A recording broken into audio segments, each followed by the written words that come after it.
mbakubiriza nze nganze mukulu wammwe okwewala okuvumirira bye mutamanyi.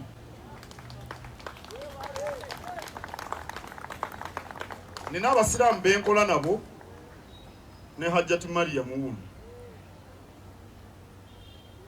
Nina abasiraamu ne baminisita abalala weebali. Bagenda e Mekka buli mwaka mu kisiibo. Kambabuulire simanyi kibatwalayo. Simanyi. Naye mbasiibula bulungi era mbaaniriza bulungi nga bakomyewo.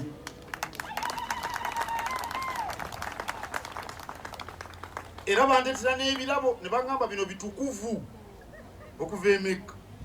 Era nensanyuka nnyo. Yes, mukwano gwange mpuliriza awo wenyine tugenda otandikira olunaku olwaleero.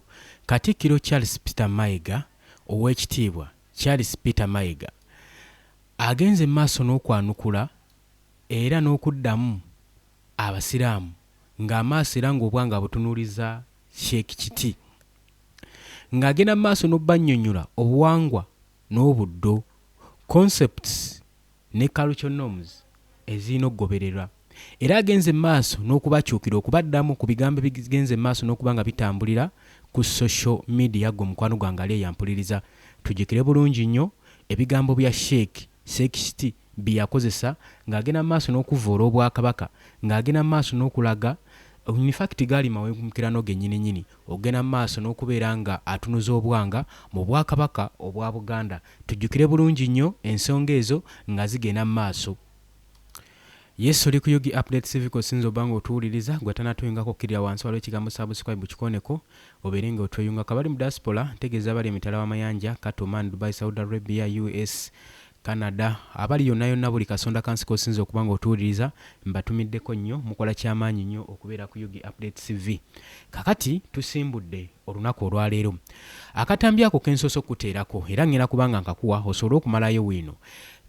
Katikkiro Charles Peter Mayiga Katikkiro tumuyite Prime Minister mukwata ddamula w'obwakabaka bw'Obuganda ng'ayita mu bubaka obumuweereddwa Ssaabasajja Kabaka wa Buganda agenze maaso n'okuba nga ayanukula ng'addamu abeetwala nga bannaddiini era abaagisukkuluma nga bagenda maaso n'okutyoboola ennono ne concepts ezitambuzibwa mu bwakabaka obwa Buganda. Amaze akabanga ng'akiipinze silent nga agenda maaso n'okubeera nga akipinze silence okubanga taddamu abagenda maaso n'okubeera nga beeyita bannaddiini abagenda maaso n'okuvvoola obwakabaka. Wuliriza gwe mukwano gwange ali eyo. Kakati Sheeka tukyamujjukira bulungi nnyo amanyikiddwa nga Sheikh Kiti bwe yagenda maaso n'okubeera nga akalakata obwakabaka bwa Buganda ng'agenda maaso n'okuba nga asindika obubaka ng'abusindikira Ssaabasajja Kabaka Ronald Muwenda Mutebi. Okuzzaayo kemabega njagala nkuwe katambi ka Sheikh n'oluvannyuma tusobole okuba nga tweyongerayo njagala tubeere nga tubikwata mpola mpola n'oluvannyuma tujja genda mu bigambo bya Charles Peter Mayiga Katikkiro wa Buganda kibyamuzeemu abaanukudde atya butya bwawumbyewumbye nga bulijjo ensonga n'oluvannyuma tusobole okuba nga tweyongerayo. Wabula nagambye gwagala otweyungako ekigambo subscribe weekiri kirira wansi okikonemu naye tewerabirako namukadde nagamba akadde ako kuyambako okuleetera notification message okusobola okubeera ng'oli alert obeere ng'oli bulindaala ku bubaka ku information yonna yonna egenda maaso n'okujja ku mukutu guno. Nagamba ekintu kyokka ky'osobola okukola okuteeka ettaffaali ku channel eno kwe kusubscribinga n'okusharinga ekyo nno kikolera ddala amakulu nnyo gwe omugoberezi waffe gy'oli yonna yonna naffe tujja kuyozaayoza era ojja kubeera ng'osindisa eddoboozi lyaffe lisobole okuba nga lituuka ku buli munnayuganda. Naye twebuuza bannayuganda tulinamu 4,000,000 mu ziizo naye kyebuuzisa okuba nga basubscribers tulinako batu kale tambuza video sharinga tusobole okubeera nga tukuŋŋaanya nga twekunga ffenna bannankyukakyuka mukwano gwange gwali yampuliriza n'abo batali bankyukakyuka information nkiwe batuukako bagiwulira era bingi bagenda maaso n'okuba nga bakyusa nkiwe amagezi ge tujja mu kuno Kamaala ate nga bagamba amagezi muliro we gakubulako ogajja wa munno. Kale n'olw'ensonga eyo tusumuludde wuliriza. Sobola butayuzayuza Ssaabasajja Kabaka wa Buganda okutuuka ku mazaalibwa ge ag'emyaka 71 kyabbeeyi ono omwami mbutuufu mbakulembeze bonna obulamu bwe waakiri ensonga nnyingi ezitugasse ze yeenyigiddemu omuli ez'ebyobulamu, ez'ebyenjigiriza, ez'ebyenfuna. Emmwanyi mu Uganda agiyinamu omukono yagalagaana. N'ebyokusoma bayingidde kati amasomero ga nassary bakagulawo gagenda mu 100 ag'Obwakabaka. So tetusobola butamwozaayoza kutuuka ku mazaalibwa ge ag'emyaka 71. Ssaabasajja Kabaka wa Buganda. Sijja buto bakitereeza. Kyaliwokko naye tebakyagiyita gya buto, bakitereezaamu. Naddala Oweekitiibwa Katikkiro atukozeemu omulimu munene. Tetusobola butozaayoza Ssaabasajja naddala nga tuli basajja Baganda. Kale lwakuba naye era ekyokusiramuka tetusobola butakimugamba. Tijjo gino emyaka 71 bannaye giina we girikoma. Ssaabasajja wakyaliwo akakisa akalowooza kubiriddako.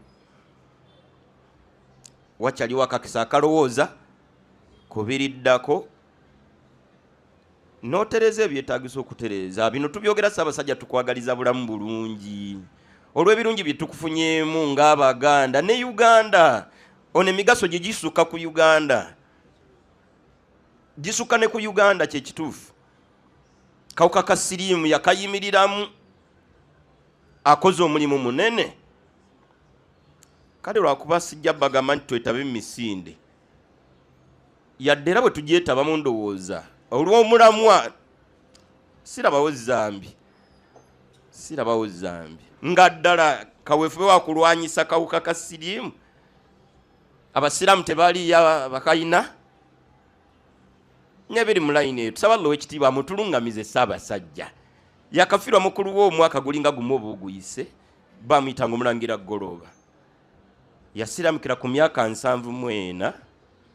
7 ndowooza n'awangalira mu Busiraamu emyaka 4. Era puroguramu y'okumusaalira na byonna yali kibuli. Kati ndowooza saba Oweekitiibwa abaami abafaanana ono abaweeyo akadde akatuula tuyingire nabejjana inshallah. N'abalala bakulembeza ab'omugaso tuyina bangi mu layini yammwe, naye nze nmenyeeyo oyo saba Oweekitiibwa atuwa okweyagaliza ebisinga obulungi.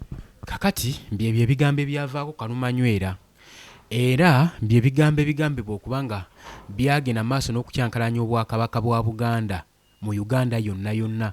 Era ab'ensonga baavaayo okubanga basitukiramu ng'abaatega ogw'ekyayi okusobola okulaba nga baboggolera ku kigenda maaso n'okuvuula Kabaka waabwe. Jjukira Abaganda ne Kabaka gubasaza mu kimu ng'ambazzi era tolina bw'obaawula, balinga nnyanja na kyennyanja. Naye tubadde tulindirira akaseera nga kano nga twebuuza Katikkiro wa Buganda oba Obwakabaka bwa Buganda diwe bugenda okwanukula ensonga eno.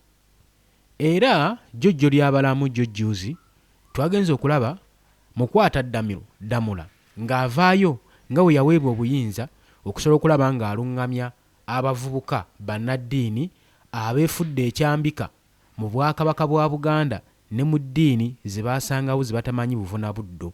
Era mu bigambo bye bitonotono njagala kino mukitegeere nti ebiseera ebisinga eddiini tezikujja ku nnonolyo na concepts, kubanga oyina okitwala era okitegeere nti eddiini eyo gy'osinza nnono mu mawanga amalala, era culture beliefs balina concepts, balina norms, balina beliefs zibakkiriziganya nazo.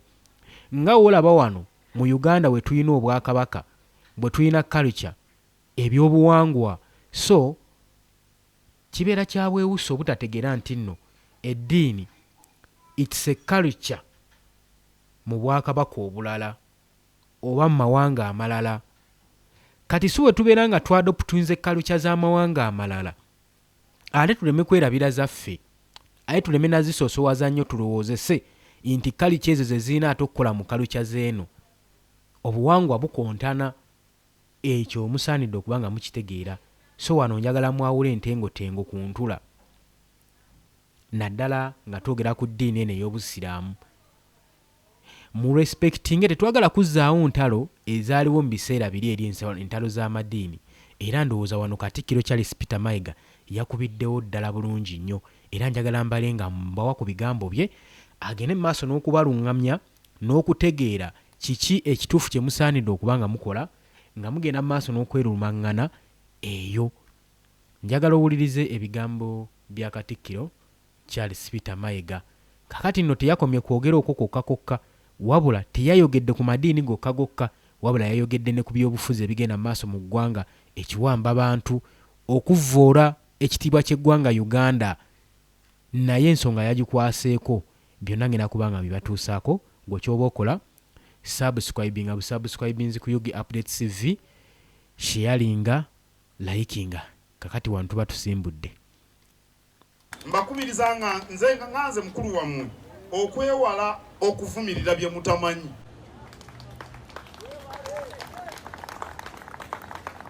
Nina abasiraamu benkola nabo ne Hajjati Mariam wuno.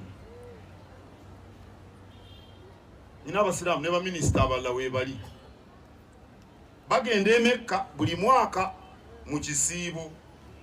Kambabuulire simanyi kibatwalayo, simanyi naye mbasiibula bulungi era mbaaniriza bulungi nga bakomyewo.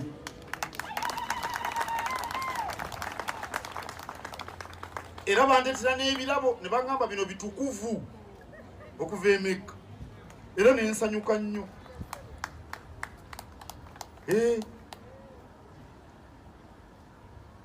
Abasiraamu be bamu abo be mbagamba be mbeera nabo mu kereziya e Rubaga wawa nga waliwo ensonga nze bwe ngenda okusembera bo basigala batudde mu ntebe era tibategeera lwaki abagenda okusembera bagenda beewombeese n'emukudda. Sirowooza nti bakitegeera n'akamu naye bo basigala mu ntebe zaabwe bwe tufuluma kereziya nga tudde mu byaffe. Ku Yidi ewedde mukwano gwange abeera Butambala yampita naye ndi omukyere ne ngumala mu Butambala naye ng'akimanyi nze ndi mubatize. Ogwo gwe mwoyo gw'omuntu obuvunaanyizibwa. Era mbasaba mulekeraawo okwevuma n'okweyogerera ebikankana olw'ensonga z'eddiini. Eddiini zonna eziriwo n'obuwangwa abantu bwe bagoberera byonna Katonda omu ow'omu ggulu abimanyi. Era setwetaaga muntu yenna ategeerera Katonda. Katonda atamanyi nti eno ensi erimu ababatize n'abasiraamu. Kati gwe weefuula otya amulwanira entalo ye Katonda ng'abadde ki?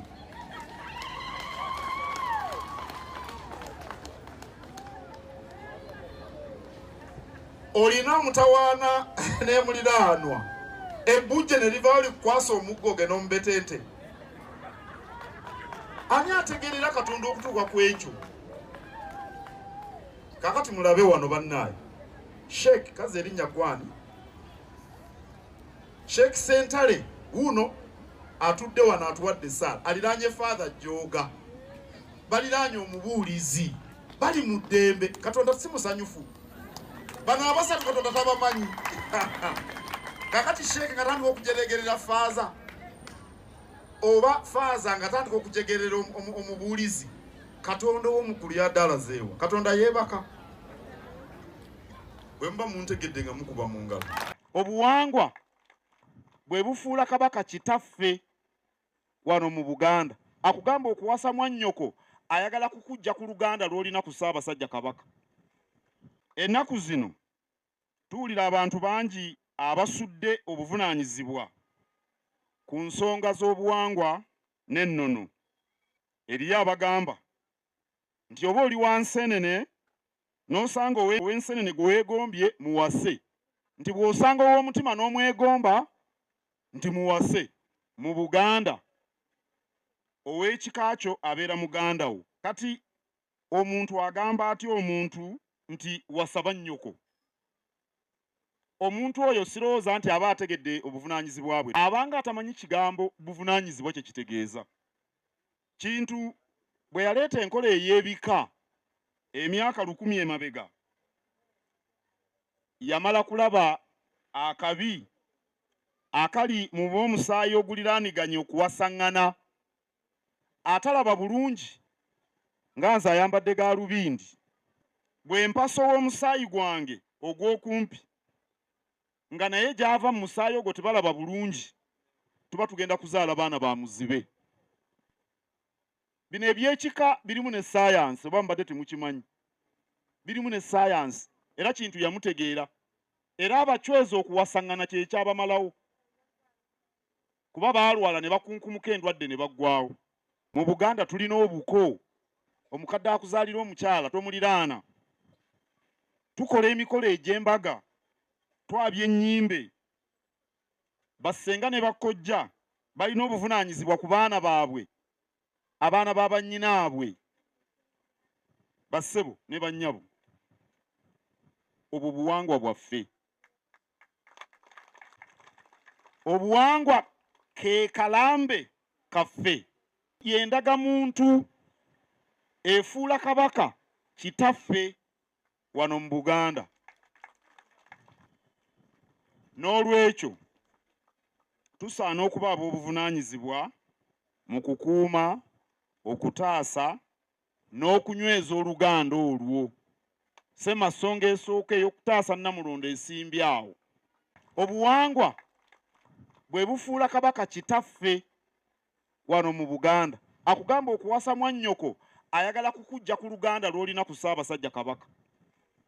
Ennaku zino tuwulira abantu bangi abasudde obuvunaanyizibwa ku nsonga z'obuwangwa n'ennono. Eriyo abagamba nti oba oli wa Nsenene n'osanga ow'ensenene gwe weegombye muwase, nti bw'osanga ow'omutima n'omwegomba nti muwase. Mu Buganda ow'ekika kyo abeera muganda wo. Kati omuntu agamba atya omuntu nti wasaba nnyoko? Omuntu oyo sirowooza nti aba ategedde obuvunaanyizibwa bwe. Abanga atamanyi kigambo buvunaanyizibwa kye kitegeeza. Kintu bwe yaleeta enkola ey'ebika emyaka 1000 emabega, yamala kulaba akabi akali mu b'omusaayi oguliraaniganye okuwasaŋŋana, atalaba bulungi nga nze ayambadde gaalubindi, bwe mpasa ow'omusaayi gwange ogw'okumpi nga naye gy'ava mu musaayi ogwo tebalaba bulungi, tuba tugenda kuzaala baana ba muzibe. Bino ebyekika birimu ne saayansi, oba mbadde temukimanyi. Birimu ne saayansi, era kintu yamutegeera. Era abacweza okuwasaŋŋana kye kyabamalawo. Kuba baalwala ne bakunkumuka endwadde ne baggwawo. Mu Buganda tulina obuko. Omukadde akuzaalira omukyala tomuliraana. Tukola emikolo egy'embaga, twabya ennyimbe. Bassenga ne bakkojja balina obuvunaanyizibwa ku baana baabwe, abaana ba bannyinaabwe, bassebo ne bannyabo. Obwo buwangwa bwaffe. Obuwangwa ke kalambe kaffe. Y'endagamuntu efuula kabaka kitaffe wano mu Buganda.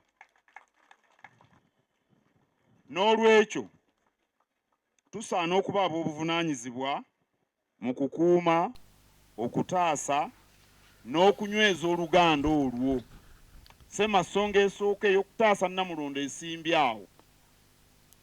Yes, kakati nno mbakulisizaayo mu katambi kaffe okuva ewa mu kwataddamula Katikkiro Charles Peter Mayiga. Katikkiro mu bigambo bye okuddamu nga tuyitaayitamu okusinziira ku makulu agaabibaddemu, kubanga yayogedde ebigambo bye naye ng'ayogera indirect speech. Era obubaka obwo nze naawe tutegedde wa gye yabadde abwoleseza, naye mu statement ze yagenze maaso n'okubeera nga akubiriza wabeerewo respect eri culture ne religious, wabeerewo obuvunaanyizibwa wabeerewo okussa ekitiibwa mu by'obuwangwa mu by'ennono ssaako n'ebyeddiini. Charles Peter Mayiga Katikkiro wa Buganda era yakoowodde abantu b'o Buganda bonna bonna okusobola okuteekawo balance nga bateekawo responsibility okuteekawo citizenship n'okusafeguardinga ebyobuwangwa n'ennono, okurespectinga beliefs ssaako traditions. Era n'agenda mu maaso n'okurejectinga abo bagenda mu maaso n'okwanteputinga okulumbagana amadiini n'ebyobuwangwa naddala okuteekawo conflicts mu byeddiini. Abo yagenze mu maaso n'okubeera nga nabo abakubiriza ddala nnyo ng'abalaga ekyokukola ng'abaluŋŋamya ku biki bye batategeera na ku biki bye batamanyi. Omanyi n'asirisa amanya olw'okubanga ekikere bakikubikira ku gw'omusana ne kikaaba ku gw'enkuba tekitegeeza nti nno tekyategeera. Kati Katikkiro mu kaseera kano nga wayise ebbanga avuddeyo abaluŋŋamye ku nsonga ezigenda mu maaso n'okutabula abaana ba Buganda nga bagattika ebyenzikiriziganya mu ddiini ssaako n'ebyenzikiriziganya mu by'obuwangwa. We yabadde ayogera ku Bulange Mmengo oluvannyuma lw'okwendoosinga obwakabaka ku annual y'olumanyo, omukolo ogwabaddewo ogw'olumanyo, era nga kigambibwa bakontributinze ssente ezabadde mu miliyoni za Uganda 139 mu mukolo guno Katikkiro gwe yagenze mu maaso n'okwogererako n'okusindika obubaka buno okuluŋŋanya bannaddiini n'abannabyabuwangwa. Mayiga agamba eddiini oba entalo z'eddiini zisaanidde okubeera nga zirekebwa mabega ku byayita, era tezirina kuba nga zeesigamwako, era tezirina kubeera nga eddiini zeekuusisa ku social media beewala ebyeddiini obiteeka ku mikutu emigattabantu, otherwise bajja kwettira ekitiibwa ky'eddiini. Entalo z'eddiini agamba zaakoma ebbanga ddene emabega, era buli muntu alina obuvunaanyizibwa okurespektinga munne mu by'obuwangwa ssaako n'ebyenzikiriza, era ng'agamba tulina okukomekkereza kuno okubeera nga twekyoboola ab'obuwangwa n'ab'eddiini, okumokinga ssaako n'okucriticizinga ebintu bye tutamanyiiko ddala, bye tutamanyiiko buvunabuddo. Ebyo byabadde bigambo bya Katikkiro mu kwata ddamula Charles Peter Mayiga ng'abyolekeza eri abadde basiikudde entalo naddala abo abasiraamu nga bagenda mu maaso n'olwolekeza eri obwakabaka bwa Buganda. Tukyagenda mu maaso gwe mukwano gwange ali eyampuliriza. Katikkiro Charles Mayiga yagenze mu maaso n'okukkaatiriza ng'agamba era omuntu yenna aliroyo ali subjected ku bwakabaka bwa Buganda ng'aliroyo eri obwakabaka alina omulimu ogw'amaanyi ogw'okusapootinga n'okukuuma obwakabaka bwa Buganda. Era n'anootinga ng'agamba omukolo guno ogw'olumanyo kabonero ak'okwewaayo ak'okwekomiitinga okulaga obwa loyalty, obwesimbu n'obuvunaanyizibwa eri obwakabaka eri kabaka owa Buganda. Ekyo n'ayogero kitegeeza ekyo mukitegeere. Agamba omukolo guno gwa kitiibwa era tegusaanidde kubanga gunyoomoolebwa era nga guyisibwamu amaaso kaabe munnaddiini, kubanga n'eddiini gy'alimu tamanyi buvunabuddo bwayo. Omukolo guno Charles Peter Mayiga Katikkiro wa Buganda mwe yagenze mu maaso n'okwogerera ensonga zino ng'agenda mu maaso n'okuluŋŋanya bannaddiini abeefuula ababitegeera ennyo so nga n'ab'eddiini baabazaala weeri baagisangawo. Agenze mu maaso n'okubaluŋŋamya nga ye mukulu waabwe okusinziira by'ategeera.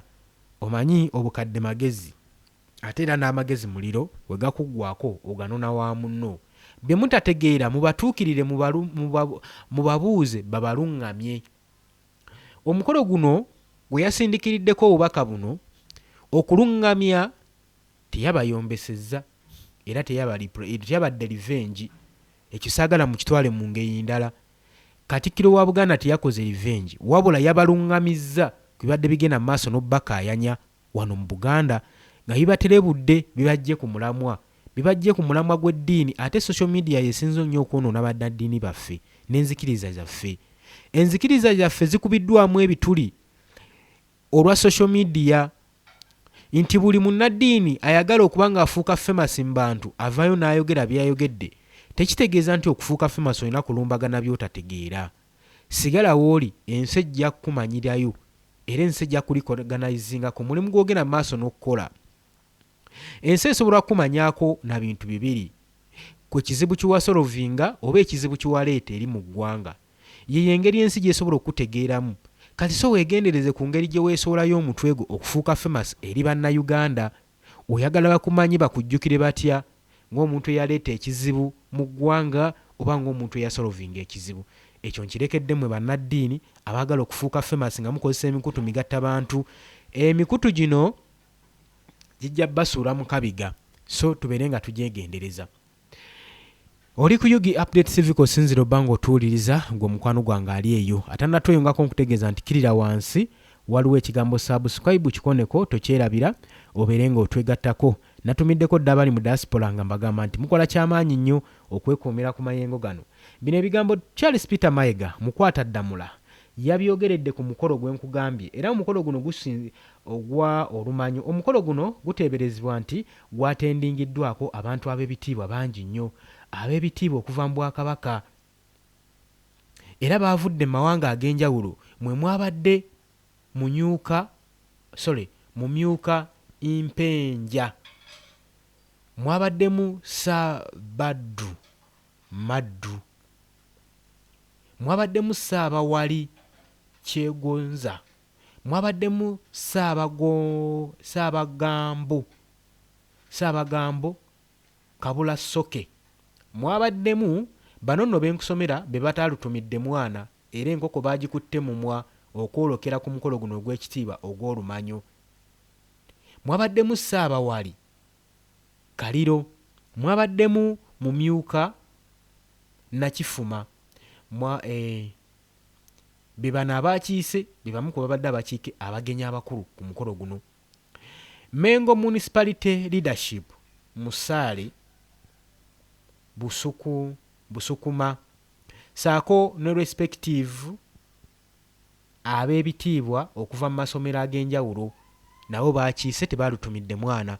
Kitegeeza omukolo gwabadde gwa kitiibwa nnyo, gutugatta nga bannayuganda, gwabadde guli meaningful. Ng'ebyo bitadde ku bbali, Obwakabaka bwa Buganda, Minister for Local Government Joseph Kawuki yagambye nti Kabaka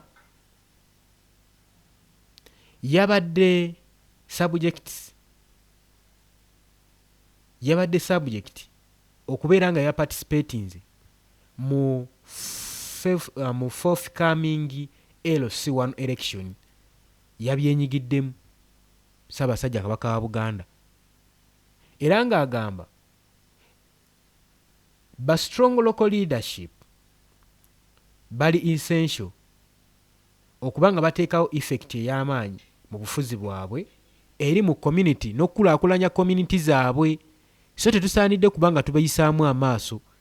Ky'oba olaba Ssaabasajja Kabaka wa Buganda okulonda obwa LC akalulu kano yakeenyigiddemu, teyakatumidde mwana.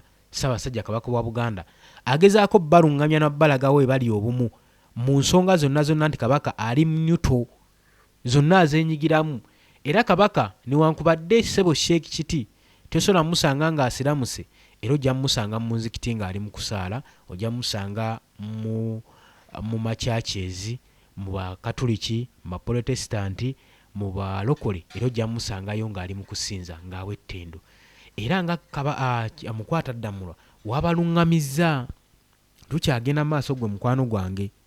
Era minisita okuva mu local government Joseph Kawuki yagenze mu maaso n'obba encouraginga abaganda bonna okuparticipatinga mu kulonda mu bakulembeze baabwe ab'ebyalo, kubanga kino kyamaanyi nnyo era okulonda ba local leadership era kikulaakulanya nnyo enkulaakulana mu community zammwe. Temusaanidde kubanga mukinyooma. Era abakulembeze b'eggwanga baakozesanga briefs eri Katikkiro Mayiga okukyalenjinga faces zaabwe, okubeera nga bagenda mu maaso n'okusaanyawo obuvunaanyizibwa bwabwe, obuvunaanyizibwa bwabwe obwabaweebwa mu mawanga gaabwe. Charles Peter Mayiga abakubiriza okubeera nga tebeesuulirayo gwa naggamba, bategeere responsibility yaabwe mu mawanga gaabwe bonna bonna. Era n'agenda maaso n'okukubiriza abantu obutagenda maaso na kutyoboola kitiibwa kya Buganda na bya nnono na bya nzikiriziganya. Muleme okutabika ebyeddiini ku by'enzikiriziganya kubanga bijja basuula eddalu. Ate naddala mu kiseera kino gye tuli mu kyamusana, ojja sanga abantu abamu batukuddeko eddalu. Kale n'olw'ensonga eyo Charles Peter Mayiga teyakomye kwogera ku nsonga ezo zokka. Ekyo kyenjagala otegeere, wabula yatutte omwaganya okwogera ku incidents ezigenda mu maaso okubeerawo mu bukulembeze bwa Uganda, ng'agamba kikyoboola ekitiibwa ky'eggwanga Uganda. Mu bigambo bye ebitonotono bye yayogedde ng'agenda mu maaso n'okuvumirira abagufudde omugano okuwamba abakazi abakadde, omukazi ali mu myaka 74, wadde yabadde indirect Charles Peter Mayiga naye yabadde akoona ku Muhoozi Kainerugaba okugenda mu maaso n'okubeera nga Yesu asuula obuvunaanyizibwa n'oburesponsibility esobola okubeera ng'emulaga nti omukyalo ono mukadde tasaanidde kubanga abuzibwawo banga awambibwa. Ndowooza abadde ayogera ku w'ekitiibwa former minister of ethics and integrity omukyala Miriam Matembe eyawambibwa wiiki eri ewedde n'abuzibwawo newankubadde yateebwa naye kyali tekisaanidde. Charles Peter Mayiga agamba kino nno kyali kikyoboola ekitiibwa kyaffe nga Uganda. Abantu abatulaba okuva eri mu Saudi Arabia, okuva mu mawanga ag'ebunaayira, kasita batunuulira nga ekikola nga kino kisobola otutuusibwa ku muntu ow'emyaka nga gino, kirina engeri gye kikyoboolamu ekitiibwa ky'eggwanga era Uganda ebeera teri respectively in kind of way. Kino nze nkibagamba engeri nnyingi nnyo gye bayinza okurespectingamu eggwanga. Abakulembeze ebiseera ebisinga oyinza okwefusanga nga bebagenda mu maaso n'okuttatana ekitiibwa ky'eggwanga, ebikolwa bye bagenda mu maaso n'okukola nga bo balowooza bagayininga bitiibwa, bagayininga integrity, fame bafuukidde fame wano mu Uganda. Seegenda tukoze ensobi n'okusaanyaawo ekitiibwa kyaffe ekya Uganda, saako ne diplomatic ties ezituyambako okufuna kafandizi okuva mu mawanga amalala, nako tugenda kukattira olw'ebikolwa byaffe n'obutassaamu kitiibwa abakulembeze baffe. Empagi ezifudde eggwanga lino okubaako we riri wetuba nga tetuzissaamu kitiibwa kitegeeza Uganda tetuba tetulina gwe tujja kusiima. N'omuntu ayandiyagadde okujja okuinvestinga ano ssente agamba nga muyisa abakulembeze bammwe bwe batyo abaabaleeta mu buyinza abaabalera, kati ate olonze investors obuzzinga nze agenda okugyamu obuzzi gwe mutamanyi buvuna buddo munampisa mutya. Sebe natusaanidde okuba nga kibirowoozaako before nga tuna taking action eri abakulembeze baffe ne baba basobezza. Okugambako si kibi, omuntu okugambako ku nsobi ezo z'okola si kibi, just weetunulemu olabe waawe wakyamye n'oluvannyuma otereezeemu, naye ate tomufuukira kayinja mu ngatto yo abagenze maaso n'okukunenyaako ng'omusuubiza nga wogenda omutta, wogenda omutemula. Ebyo tubirabye nnyo nga bibeerawo wano mu bukulembeze bw'eggwanga Uganda era tetusobola kibuusabuusa maaso. Njagala otunulire owulirize ku bigambo bya Charles Peter Mayiga bye yagenze maaso n'okwogera bwe yabadde ku mukolo guno ng'abyolekeza eri abakulembeze aba gavumenti eri mu buyinza. Wuliriza. Omuntu ayinza okulooza nti mu Uganda tubeera mu mpuku kubanga omukazi omukadde emyaka 73 okumuwamba, omuntu omukadde emyaka 73 omuntu aba takuze bannaye. Kakati omuntu ng'oyo omuwamba oti abadde agenda kutta kiki? Kati oli bw'abiwulira ali eyo mu United Arab Emirates kata agamba ow'ensanvu naye baamuwambye omusango ki? Kusiga bukya. So ebiseera ebisinga tugenda mu maaso, ebigambo bya Katikkiro biwulidde, tugenda mu maaso n'okwesuulirawo gwa naggamba eri obuvunaanyizibwa bwaffe ate ne tutaagala kugambwako. Ekyo nno kikyamu nnyo, omuteri mukulembeze atagambwako ate eri mukulembeze ali above the law okubanga osuubiza bannabyabufuzi agenda mu maaso n'okugambako bigambo kinne byavaako kalumanywera njagala nabyo mbikuwe mutabani wa Museveni nafuuka nga katonda for what ngu in fact Yerukwago yakafuka simanye emirundi mmeka ali awo ayogera byayogera teryamukwata teryamusiba eggwanga lyonna litidde ekyo President Museveni kyotukoze eyo ligase gyoyagala kuleka behind nzijukira mu mwaka gw'2023 nze n'emuntu bwe twali kyankwanzi mugisha muntu bwe twakubuulira nti President Museveni ebyokujjako term limit biveeko muntu n'akugamba nti taata jukira ligaseyo nti muve ku ligase yange nze njifaako kati njagala kukubuuza President Museveni my dear brother whom I embraced with all my heart whom I loved with all my heart whom I worked for with all my heart and worked for this nation with all my heart and energy and everything njagala kubuuza ligase ekijoleka emabega efaanana eti y'okutwandingova ku mutabani wa talina na bwenje obwenje mbuyita ki mu Luganda talina wisdom omuntu alina wisdom tayinza kukola ebintu ng'ebyo kati nze mbuuza kati ekyo nkimaze njagala President Museveni vaayo okola accountability toyinza kutuwa mu mikono gya mutabani gw'eggwanga lya Uganda siriryo n'aba ministers bonna boolaba bakazi abanyankole bonna mukazi we mulumuna w'omukazi we muwala w'omukazi we muwala wakute wananka wasali musale muwala mashiki bali eyo 5 women bali eyo eka ya Museveni emisoro gyaffe gyegenda ffe tuli wano mundaba wano ndi naki naye ndi na Yesu yamala naye nze njagala kumugamba aveeyo lekeraawo kutuhandingova ku mutabani wo atalina na bwenje singa abadde alina obwenje yandibadde akola ebituufu naye kyokubiri nze mbuuza mwe abapoliisi mwe poliisi Uganda police yaki lwaki temuhanding over why don't you throw lwaki throwing down your bakiyita kikulekulira lwaki temulekulira ne mugamba nti ffe oba mwatuteekako okutukozesa ng'amagye ffe tulekulidde kubanga nze constitution gye nakola nze omu ku bakola constitution kyensiimako Katonda kimu ku bintu byensiima Katonda naliwo nga Museveni tanatwala bukulembeze nendaba byonna ebyaliwo nenyingira nenkola constitution nenkola nga bwe twakola nga tujja Uganda kuva wansi kutuuka gye twagituusa n'ekinduma kulaba ndi wano nkyaliwo nga kaliisoliiso amini njiraba nga witness njiraba ng'eddayo naye President Museveni teyandibadde n'akola bino byatukolera mutabani we n'atufuukira nga Katonda waffe mutabani wa Museveni n'afuuka nga Katonda for what n'ayingirira kugamba yafuga poliisi yafuga parliament yafuga judiciary yafuga buli kimu kyonna ngani huizi nze nsaba Katonda tusalirewo ky'okukola singa Katonda wange ompuliriza sigamba nti omutti naye kola ky'okola otuyambe musajja agenda kututta n'emyoyo nga ffe tukyali balamu kale bwe tujja tutunuulira ebigambo omukyalo oyo ensonga gye yali ayogerako teyali mukyamu yali agezaako kubeera nga yeemulugunya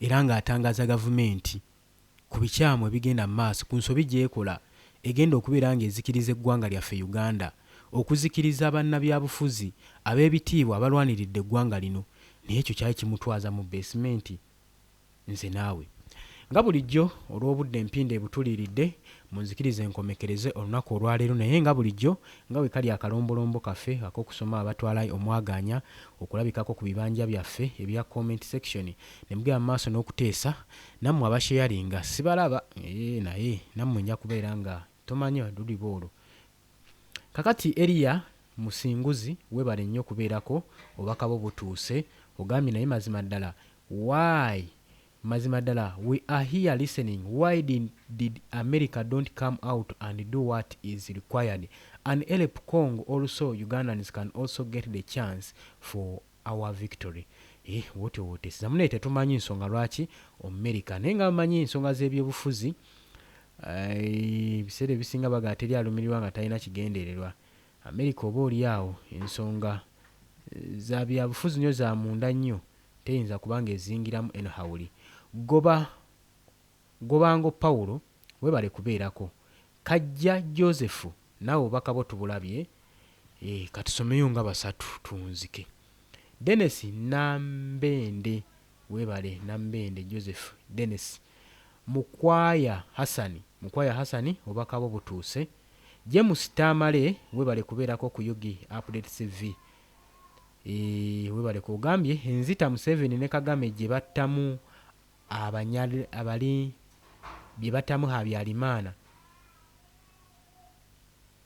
ne Nandaya y'engeri yokka ennyangu okutta Museveni ne Muhoozi ne Kagame. Weetaaga portable missiles zokka. Muhoozi tasobola kuwona ambushi ya miso. Baba gwe ng'oli mukambwe.